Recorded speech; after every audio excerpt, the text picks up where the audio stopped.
প্রিয় শিক্ষার্থীরা, তোমাদের সবাইকে আমার আজকের অনলাইন ক্লাসে স্বাগত জানাচ্ছি। আমরা সার্কুলার মোশন সম্পর্কে কথা বলছিলাম। সার্কুলার মোশন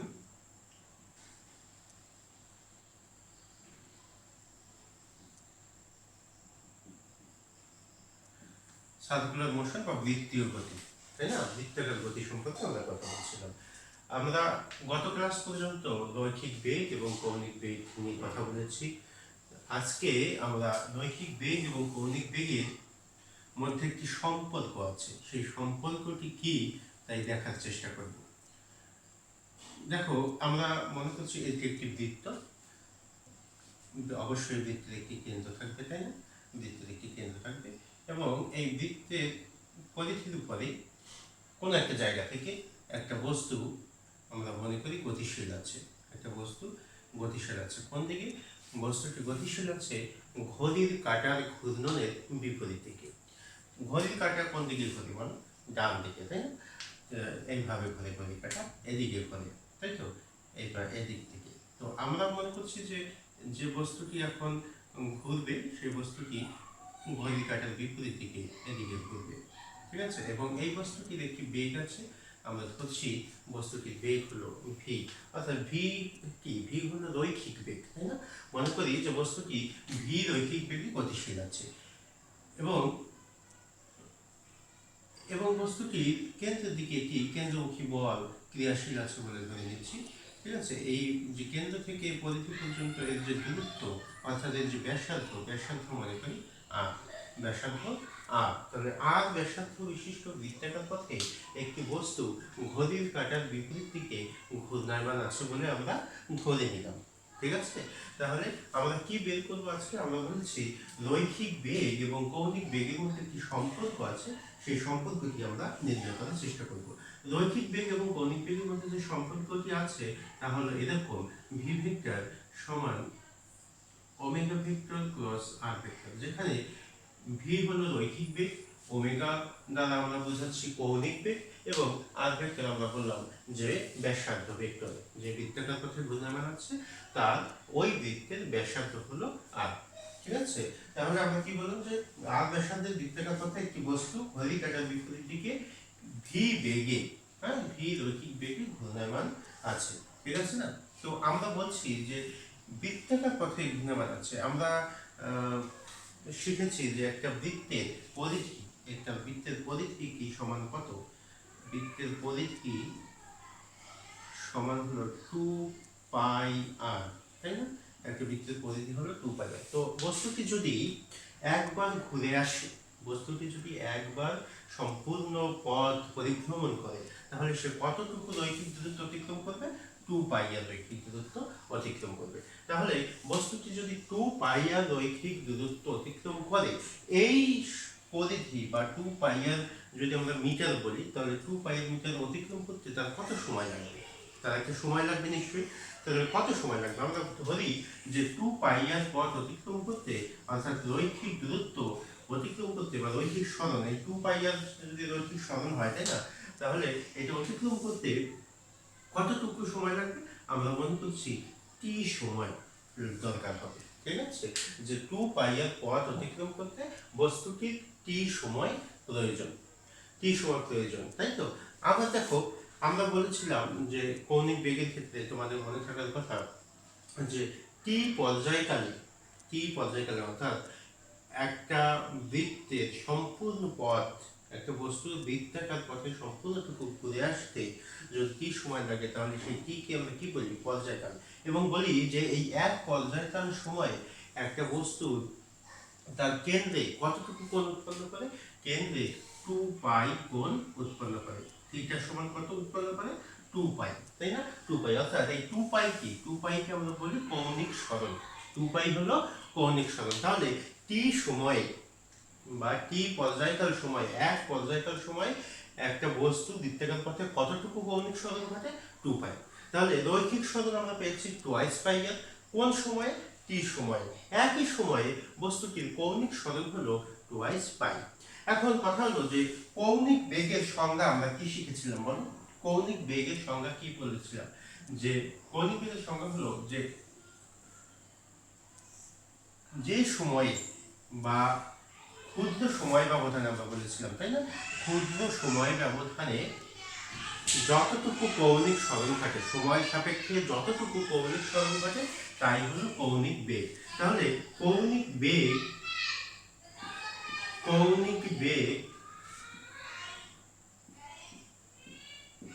ওমেগা সমান টোয়াইস পাই ডিভাইডেড বাই টি, তাই না? কৌণিক বেগ ওমেগা সমান কত? টোয়াইস পাই বাই টি, তাই তো? আবার রৈখিক বেগের ক্ষেত্রে আমরা কি বলবো তাহলে? রৈখিক বেগ হলো যে যতটুকু রৈখিক সরণ ঘটে, তাই তো? রৈখিক সরণ ঘটে, তাহলে একক সময়ে বা কোনো একটি সময় সাপেক্ষে রৈখিক সরণের হারকে আমরা কি বলি?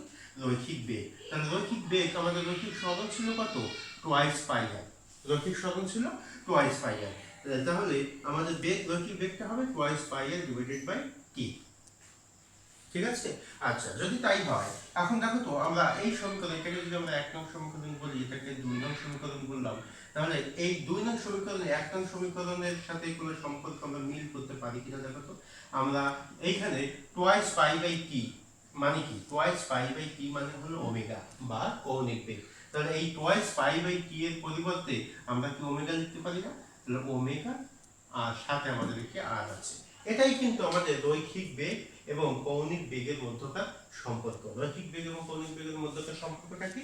যে ভি সমান ওমেগা আর, অর্থাৎ রৈখিক বেগ সমান কৌণিক বেগ গুণ হলো ব্যাসার্ধ, বৃত্তের ব্যাসার্ধ, তাই তো? এখন আমরা এটাকে প্রকাশ করতে চাচ্ছি কিভাবে? ভেক্টর আকারে। কিভাবে প্রকাশ করতে চাচ্ছি? ভেক্টর আকারে। এইভাবে ভি ভেক্টর সমান ওমেগা ভেক্টর প্লাস আর ভেক্টর। দেখো এই অংশটাকে আমরা এইভাবে লিখতে পারি যে ভি সমান ওমেগা আর সাইন 90 ডিগ্রি।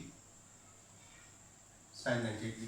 তোমাদের কাছে বলে রাখি যে এই যে ব্যাসার্ধ ভেক্টর আর এবং এই যে এই কৌণিক বেগ, তাই না? যে বেগ আছে এখানে, এদের মধ্যকার কোণ, কত? বেগ এবং ব্যাসার্ধ ভেক্টরের মধ্যকার কোণ কত? কোণ হলো 90 ডিগ্রি। কোণ কত? 90 ডিগ্রি। কোণ theta is equal to 90 degree. ঠিক আছে? কোণ থিটা ইজ ইকুয়াল টু 90। দেখো sin 90 ডিগ্রি যদি লিখি তাহলে কিন্তু এই মানের কোনো পরিবর্তন হয় না। কেন হয় না? কারণ আমরা জানি sin 90 degree that's equal 1। sin 90 degree মানে হলো 1। ত্রিকোণমিতিক মান কত? 1। তাহলে v সমান আমরা লিখতে পারি ওমেগা r sin 90 ডিগ্রি। এটাকে আবার আমরা একটু সুসংগঠিতভাবে যদি লেখার চেষ্টা করি, দেখো আমরা এইভাবে লিখতে পারি যে ভি সমান ওমেগা আর সাইন থিটা আমরা একক ভেক্টর অনুসারে যদি লিখি এন লিখতে পারি এইভাবে, মডুলাস এন ভেক্টর। হ্যাঁ, এটা হলো ভেক্টর সাইন, তাই তো? ক্যাপ বলি আমরা, তাই না? N vector. তাহলে এইটা কেন? যে এই বরাবর আমরা একক ভেক্টর বিবেচনা করে নিচ্ছি, বা এই বরাবর আমরা একক ভেক্টর বিবেচনা করে নিলে এইভাবে একে লিখতে পারি। যদি এইভাবে লেখো তাহলে তুমি লিখতে পারবে এরকম যে V vector modulus V vector, অর্থাৎ ভি ভেক্টরের মান প্রকাশ করে এটা হলো ওমেগা ভেক্টর আবার আর ভেক্টর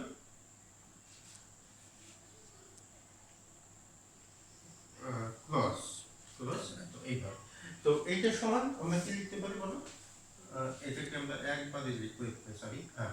তাহলে এই যে এটা হলো এইভাবে লেখা যায়, বা অতএব ভি ভেক্টর সমান ওমেগা ভেক্টর প্লাস আর ভেক্টর। তাহলে এইটাই কিন্তু আমাদের সেই সম্পর্কটি, যে সম্পর্কটি আমরা বের করতে চেয়েছি। কি সম্পর্ক? রৈখিক বেগ এবং কৌণিক বেগের মধ্যকার সম্পর্ক। এখন রৈখিক বেগ এবং কৌণিক বেগের মধ্যকার যে সম্পর্ক আমরা পেয়ে গেলাম, আমরা বের করেছিলাম কৌণিক সরণ, রৈখিক সরণ, তাই না? বৃত্তাকার পথের ক্ষেত্রে আমরা কৌণিক সরণ বের করেছি। কৌণিক সরণ থেকে আমরা কৌণিক বেগ জানতে পারলাম। এখন কৌণিক বেগ যদি থাকে তাহলে বৃত্তাকার পথে অবশ্যই কৌণিক ত্বরণ থাকবে, ঠিক কিনা? যদি কৌণিক বেগ থাকতে পারে তাহলে কৌণিক ত্বরণ অবশ্যই থাকবে। তো কৌণিক ত্বরণের সংজ্ঞাটা কি বলো তো? কৌণিক ত্বরণ আমরা কাকে বলে? কৌণিক ত্বরণ কাকে বলে? যে সময় ব্যবধান যদি শূন্যের কাছাকাছি হয়, হ্যাঁ, সময় ব্যবধান যদি শূন্যের কাছাকাছি হয়, অর্থাৎ ডেল টি টেন্ডস টু 0 হয়, সময় ব্যবধান যদি শূন্যের কাছাকাছি হয়, তাহলে সময় সাপেক্ষে কৌণিক বেগের হারকে, সময় সাপেক্ষে কৌণিক বেগের হারকে আমরা বলবো কৌণিক ত্বরণ। আমরা কি বলবো? কৌণিক ত্বরণ। অর্থাৎ কৌণিক ত্বরণ কৌণিক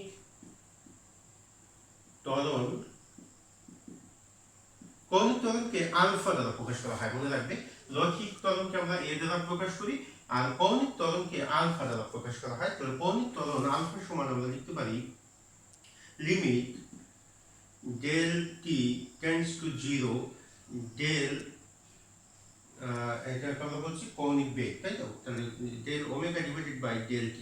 তো এটা সমান আমরা কি লিখতে পারি যে আলফা সমান d omega divided by dt। ঠিক আছে? তাহলে এটা হলো কৌণিক ত্বরণ। তাহলে কৌণিক ত্বরণের সংজ্ঞাটা কি? যে ক্ষুদ্র সময় ব্যবধানে, তাই তো, বা সময় ব্যবধান শূন্যের কাছাকাছি হলে, সময় সাপেক্ষে কৌণিক বেগের হারকে কি বলে? কৌণিক ত্বরণ। কৌণিক বেগের হারকে কৌণিক ত্বরণ বলে। অথবা বলতে পারি যে কৌণিক বেগের বৃদ্ধির হারকে কৌণিক ত্বরণ বলে, বা কৌণিক বেগের পরিবর্তনের হারকে কৌণিক ত্বরণ বলে। এই কথা আমরা বলতে পারি। এখন কৌণিক বেগ এবং কৌণিক রৈখিক বেগের মধ্যে আমরা যেরকম একটা সম্পর্ক দেখালাম যে v = ওমেগা, ঠিক তদ্রূপ আমরা কৌণিক ত্বরণ এবং রৈখিক ত্বরণ অর্থাৎ আলফা এবং এ, এই যে কৌণিক ত্বরণ এবং রৈখিক ত্বরণ এর মধ্যেও একটা সম্পর্ক আছে, আমরা সেই সম্পর্কটা বের করতে পারি। সেক্ষেত্রে দেখো, আমরা যেখান থেকে একটু আগে শেষ করলাম, আমরা বললাম কি যে ওমেগা সমান v = ওমেগা, তাই না? v = ওমেগা, অর্থাৎ রৈখিক বেগ সমান কৌণিক বেগ গুণ ব্যাসার্ধ, তাই তো? কিসের ব্যাসার্ধ? বৃত্তের ব্যাসার্ধ। এই সমীকরণ থেকে দেখো, আমরা যদি একটু ব্যবকলন করি, এই সমীকরণ থেকে আমরা t এর সাপেক্ষে ব্যবকলন করব। তাহলে t এর সাপেক্ষে ব্যবকলন করলে ddt of v সমান আমরা লিখতে পারি ddt of ওমেগা r, তাই না? কিসের সাপেক্ষে ব্যবকলন করছি? সময়ের সাপেক্ষে। কিসের সাপেক্ষে? সময়ের সাপেক্ষে। যদি সময়ের সাপেক্ষে আমরা ব্যবকলন করি তাহলে কি পাই? দেখো যে ddt of v, এটার মানে কি? এই কথাটি দ্বারা কি বোঝায়? এটা দ্বারা আমরা বুঝি যে ত্বরণ কি a, তাই না? যে রৈখিক বেগ বাই সময়, তাই তো? আমরা ত্বরণের সংজ্ঞা এখানে জেনেছিলাম না যে ক্ষুদ্র সময় ব্যবধানে রৈখিক বেগের বৃদ্ধির হারকে কি বলে? রৈখিক ত্বরণ বা ত্বরণ বলে, তাই তো?